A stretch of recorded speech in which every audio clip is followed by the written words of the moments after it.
started between the two countries was inaugurated. In a way, the energy security of Bangladesh has got a boost due to our cooperation. Let's talk about the energy sector. Bangladesh has moved towards self-reliance.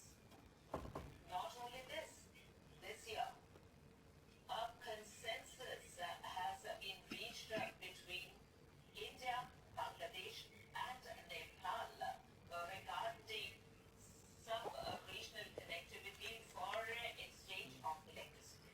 Friends, our approach of Sabka Saath, Sabka Vikas, that is everyone's support and everyone's development, has been considered relevant by us even for our nearest neighborhood friendly country, Bangladesh.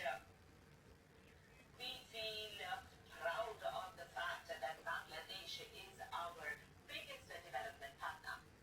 During the last 9 years, approximately $10 billion assistance is being given for development of various sectors. The list of our achievement is so large that it will take a full day to explain the same. The decisions regarding the 3 projects today that we have taken, there is another special thing of today's program.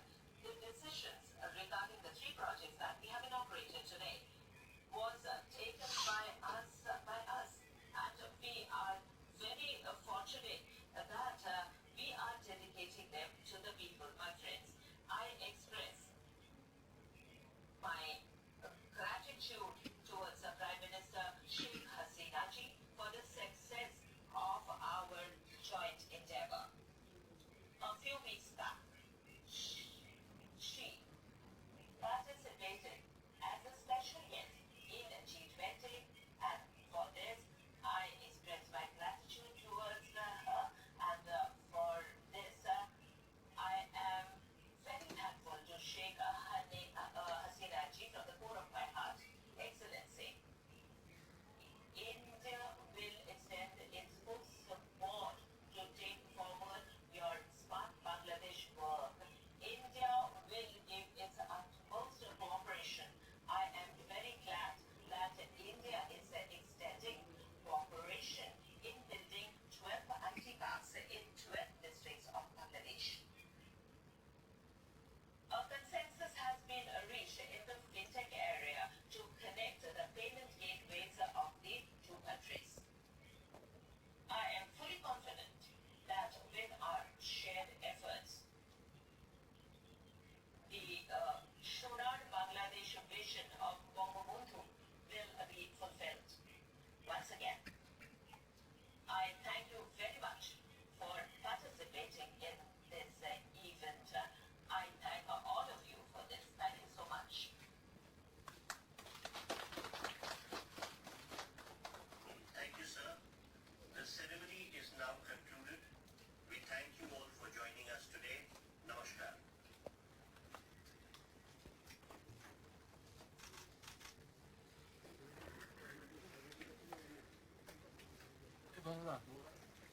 এটা দিয়ে pick বানাতে pick 20 তারিখ 19 তারিখে করছেন ঠিক আছে October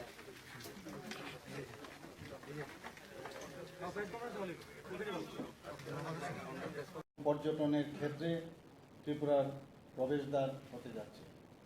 শুধু তাই নয়, আগরতলা আখাউড়া রেল যোগাযোগ স্থাপনের ফলে বর্তমানে আগরতলা কলকাতা রেলপথের দূরত্ব 1600 কিলোমিটার থেকে কমে 500 কিলোমিটার হয়ে যাবে। মাননীয় প্রধানমন্ত্রী নরেন্দ্র মোদীজির যে আমাদের বিশেষ করে অ্যাক্টিস্ট পলিসিতে, এটা হীরা মডেল আমরা বারবার বলি, যে হাইওয়ে, ইন্টারনেটওয়েজ, রেলওয়েজ এবং এয়ারওয়েজ, সত্যিকারের অর্থে এটা বাস্তবায়ন এখন পথে চলছে। এবং দেশের মাননীয় প্রধানমন্ত্রী নরেন্দ্র মোদী, আপনারা কিছুদিন আগেও আপনারা দেখেছেন যে অমৃত ভারত স্টেশন স্কিমের অধীনে সারা দেশে 508টি রেল স্টেশনকে রিডেভেলপমেন্টের জন্য ভিত্তিপ্রস্তর স্থাপন করেছেন। আর নর্থ ইস্টে 91 রেল স্টেশন উন্নয়নের জন্য এই ধরনের যে রিডেভেলপমেন্টের যে ভিত্তিপ্রস্তর স্থাপন করেছেন, তার মধ্যে 5,100 কোটি টাকা চিহ্নিত করা হয়েছে। আমাদের ত্রিপুরাতেও 3টি রেল স্টেশন, সবাই আমরা জানি যে ধর্মনগর, কুমারঘাট ও উদয়পুর রেল স্টেশনকে অমৃত ভারত স্টেশন স্কিমের আওতায় আনা হয়েছে এবং তাতে করে 96 কোটি 60 লক্ষ টাকা বিনিয়োগ করা হবে। অত্যন্ত আনন্দের বিষয় যে অমৃত ভারত স্টেশন প্রকল্পে 3টি স্টেশনের যে উন্নয়ন ছাড়াও আগরতলা রেল স্টেশনকে ওয়ার্ল্ড ক্লাস স্টেশন স্কিমের আওতায় যে আন্তর্জাতিক মানের রেল স্টেশন উন্নতি করার জন্য কেন্দ্রীয় রেল মন্ত্রক পরিকল্পনা নিয়েছে। এর জন্য ব্যয় হবে 235 কোটি 45 লক্ষ টাকা। এর মধ্যে আপনারা দেখেছেন কিছুদিন আগে আমি আগরতলা রেল স্টেশনে একটা এসকেলেটর ছিল এবং নতুন আরেকটা যে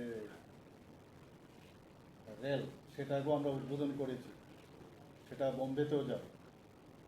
তো 2014 সালে মাননীয় প্রধানমন্ত্রী নরেন্দ্র মোদীজি কেন্দ্রে যখন আসলেন, অ্যাক্ট ইস্ট যেটা আমি একটু আগে বললাম, তার মাধ্যমে যে একটা কানেক্টিভিটি সেটা কিন্তু অনেক উন্নতি হয়েছে এবং তার উপর বিশেষ করে উনি খুব গুরুত্ব দিয়েছেন এবং সেগুলো রূপায়িত হচ্ছে এবং উত্তর পূর্বাঞ্চলে উল্লেখযোগ্যভাবে যা স্বাধীনতার গত 7 দশকও যা সম্ভব হয়নি সেটা কিন্তু এখন হচ্ছে এবং হতেও চলছে। আমাদের বর্তমানে রাজ্যে মোট 19টি ট্রেন যাতায়াত করছে। এর মধ্যে 13টি এক্সপ্রেস ট্রেন, 5টি ডেমো ট্রেন এবং 20টা ডোমো আছে, আপনারা সবাই জানেন, এবং একটি লোকাল ট্রেন আগরতলা ধর্মনগর সেটা পরিষেবায় চালু রয়েছে। তাছাড়া যেটা আমি বললাম 19 অক্টোবর যেটা আমরা ফ্ল্যাগ অফ করলাম, আগরতলা মুম্বাই সাপ্তাহিক লোকমান্য তিলক কামাখ্যা এক্সপ্রেস ট্রেন চালু হয়েছে। আগরতলা রেল প্রকল্প 2016 সালে অনুমোদিত হয় এবং ধীরে ধীরে সেটা ডেভেলপ হয়েছে। আমরা আনন্দিত যে ত্রিপুরার মতো জায়গা থেকে এখন সারা ভারতবর্ষের সমস্ত প্রদেশের সাথে অলমোস্ট যোগাযোগের একটা ব্যবস্থা হচ্ছে এবং অনেক জায়গায় হয়ে গেছে।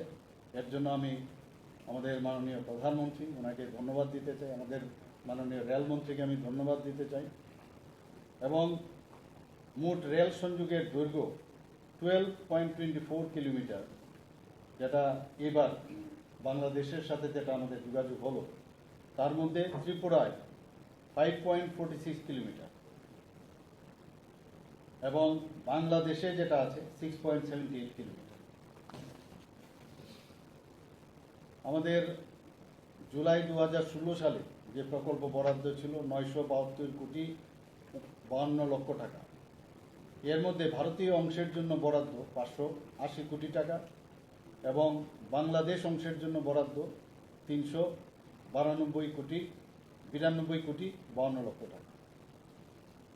ভারতীয় অংশে প্রকল্প রূপায়ণে ব্যয়ভার বহন করেছে ভারত সরকারের ডোনার মন্ত্রক এবং বাংলাদেশ অংশের জন্য একটু বাংলাদেশ এই খাতে ভারত সরকারের বিদেশ মন্ত্রক এর ব্যয়ভার বহন করেছে। এখানে ভারতীয় অংশে যে কোম্পানি কাজ করছে ইরকন IRCON এবং বাংলাদেশ অংশে কাজ করছে টেক্সমেকো সংস্থা TEXMSU। তো আজকের যে তিনটি প্রকল্পের উদ্বোধন হলো, এর জন্য আমি আবার আমাদের যশস্বী প্রধানমন্ত্রী নরেন্দ্র মোদীজিকে আমি ধন্যবাদ দিতে চাই এবং এইভাবে আমাদের বাংলাদেশের সাথে আমাদের যে মৈত্রী, যে এতদিন ধরে যে মৈত্রী আরও সুদৃঢ় হবে সেই আশা আমাদের মাননীয় প্রধানমন্ত্রীজি একটু আগে ওনার বক্তব্যে রেখেছেন, বাংলাদেশের মাননীয় প্রধানমন্ত্রীও বক্তব্য রেখেছেন। আমি এর জন্য দুই প্রধানকে আমি আমার ত্রিপুরাবাসীর পক্ষ থেকে আমি হার্দিক অভিনন্দন, শুভেচ্ছা ও ধন্যবাদ দিতে চাই। ধন্যবাদ।